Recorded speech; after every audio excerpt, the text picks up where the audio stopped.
આજે પૂર્ણિમા અને રક્ષાબંધન નિમિત્તે અરવલ્લીના યાત્રાધામ શામળાજીમાં ભક્તોની ભારે ભીડ ઉમટેલી જોવા મળી। વહેલી સવારથી જ ભગવાન શામળાના દર્શન માટે ભક્તોની લાંબી કતારો જોવા મળી। કેટલાય ભક્તોએ ભગવાન સન્મુખ રાખડી અર્પણ કરી। હજારો ભક્તોની રક્ષાના તાંતણે બંધાશે આજે શામળિયા।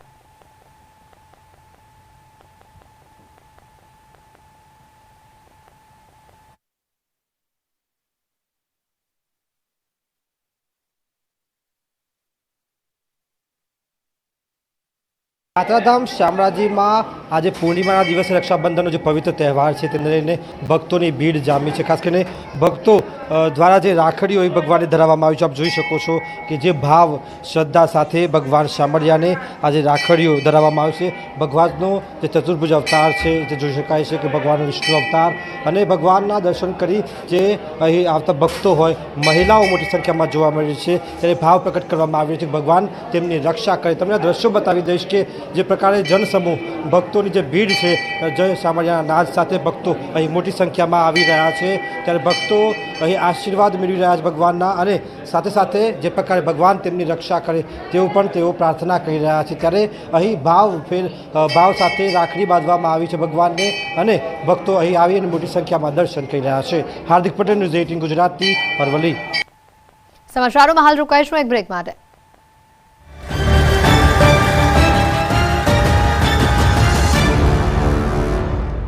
क्या मारो परिवाરના સભ્યોને સરકારી નોકરીની કરી માંગ।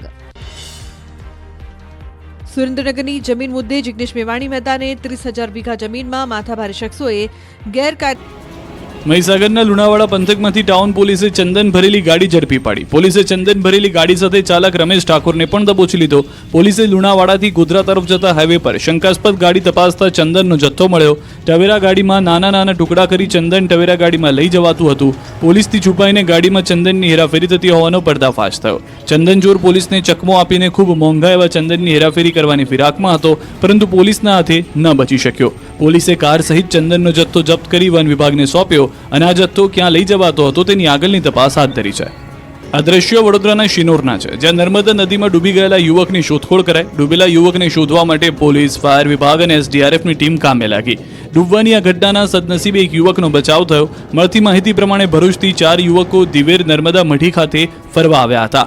આ દરમિયાન હાથ પગ ધોવા જતા જયદીપ નામના યુવકનો પગ લપસી ગયો અને તે નર્મદા નદીના વહેણમાં તણાવા લાગ્યો। આથી અન્ય એક યુવક જયદીપને બચાવવામાં નદીમાં કૂદ્યો, પરંતુ એ પણ તણાવા લાગ્યો। જો કે બચાવવા પડનાર યુવકને આસપાસના પશુપાલકોએ બચાવી લીધો, પરંતુ અન્ય એક યુવકની ભાળ ન મળી। લાપતા યુવકની શોધખોળ માટે પોલીસ, કરજણ ફાયર વિભાગ અને સ્થાનિક તંત્ર ઘટના સ્થળે પહોંચ્યું। ફાયર બ્રિગેડને સર્ચ દરમિયાન મગરો ઘેરી લેતા એસડીઆરએફની પણ મદદ લેવાઈ હતી। કેટલાક દિવસોથી મેઘરાજાએ અરવલ્લી જિલ્લામાં વિરામ લીધો છે, જેના કારણે આ વિસ્તારના ખેડૂતો વરસાદની રાહમાં છે। વરસાદ ખેંચાતા અરવલ્લી જિલ્લામાં ખેડૂતોએ વાવેલી મગફળીના પાકમાં ઈયળ અને ફૂગનો ઉપદ્રવ વધી ગયો છે। અરવલ્લી જિલ્લામાં આ વર્ષે ખેડૂતોએ સૌથી વધુ 80,000 હેક્ટર જમીનમાં મગફળીના પાકનું વાવેતર કર્યું। પહેલા વાવણી લાયક વરસાદ થતાં ખેડૂતોએ મોટા પાયે મગફળીનું વાવેતર કર્યું, પરંતુ ત્યારબાદ વરસાદે સંતા કુકડી રમવાનું શરૂ કર્યું। છેલ્લા કેટલાક દિવસથી વરસાદ ઝરમર પડતા તેમજ સતત વાતાવરણ બદલાતા મગફળીના પાકમાં ઈયળ, ડોળ અને કાળી ફૂગ નામનો રોગ આવી ગયો છે।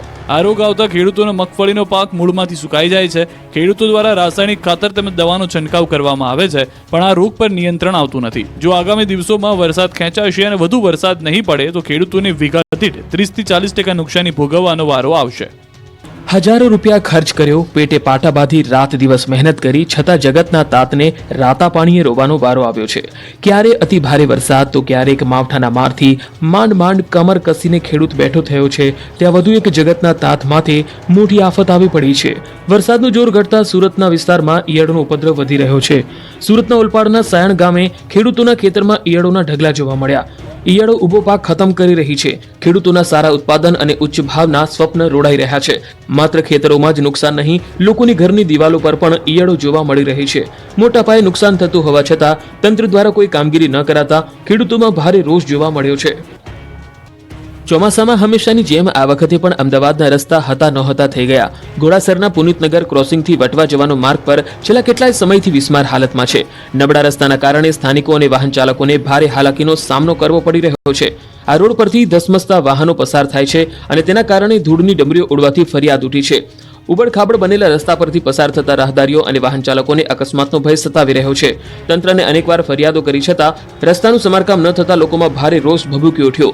રસ્તા નજીક બુલેટ ટ્રેનની પણ કામગીરી ચાલી રહી છે, છતાં રસ્તાને રિપેર કરવામાં નથી આવી રહ્યો. ખરાબ રસ્તાને પગલે સ્થાનિકોએ તાકીદે રસ્તાનું રિપેરિંગ કામ કરવાની માંગણી પણ કરી હતી. આ વિસ્તારમાં ખરાબ રસ્તા અને ખાડામાં પાણી ભરાઈ રહેવાને કારણે ગ્રાહકો દુકાન સુધી પહોંચી શકતા નથી. તંત્રે ન સાંભળ્યું તો સ્થાનિક લોકોએ જાત મહેનત જિંદાબાદ કર્યું. જામનગરના બિસ્માર રસ્તાઓને ખાડા પૂરવા સ્થાનિકોએ જાત મહેનત કરવાનો વારો આવ્યો.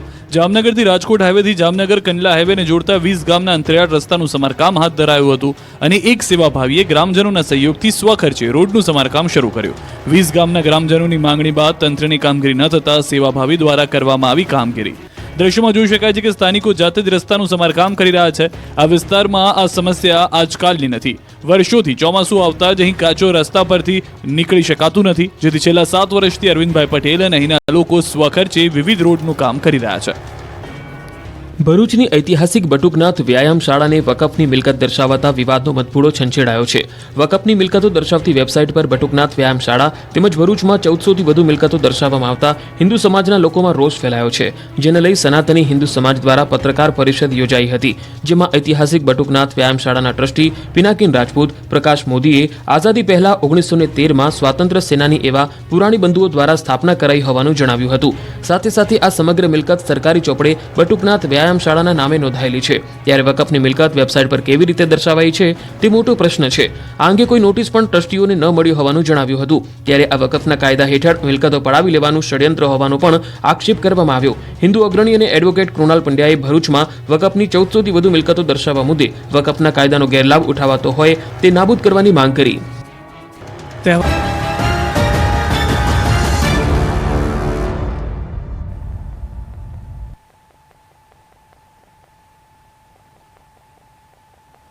બ્રેક બાદ આપનું સ્વાગત છે. આગળ વાત કરીએ, મોરબીથી સમાચાર આવી રહ્યા છે. અપહરણ બાદ હત્યાનો મામલો મોરબીથી સામે આવ્યો છે. સીબીઆઈને ઘટનાની હાલ તપાસ સોંપવામાં આવી છે. ગુજરાત હાઈકોર્ટે સીબીઆઈને તપાસ સોંપી છે. 2015માં નિખિલ ધામેચા નામના બાળકની હત્યા થઈ હતી. મોરબીના રામઘાટ નજીક કોથળામાં તેની લાશ મળી હતી. 9 વર્ષ પહેલાની હત્યાની તપાસ સીબીઆઈને સોંપાઈ છે.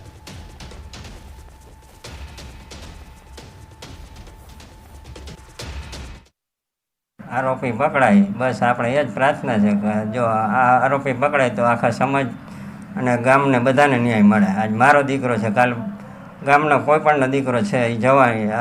આ વસ્તુ ખોટી છે અને આ એક દૂષણ છે. એ દૂષણ આપણે કાઢવું જોઈએ સમાજમાં. જૂનાગઢમાં આશાસ્પદ યુવતીનો આપઘાત સામે આવ્યો છે. મધુરમ વિસ્તારમાં યુવતીએ 13મા માળેથી પડતું મૂકીને જીવન ટૂંકાવતા ચકચાર મચી ગઈ છે. જન્મદિવસના એક દિવસ બાદ 17 વર્ષની યુવતીએ આપઘાત કરી લેતા પરિવારમાં શોકનો માહોલ જોવા મળ્યો. ઘરેથી આઈસ્ક્રીમ લેવાનું કહી ઘરેથી નીકળી અને બાદમાં પરત ન ફરતા તપાસ કરવામાં આવી તો અપાર્ટમેન્ટની નીચે લોહીલુહાણ હાલતમાં તે મળી આવી. જૂનાગઢ પોલીસે અકસ્માતે મોતનો ગુનો નોંધી સમગ્ર મામલે તપાસ હાથ ધરી છે.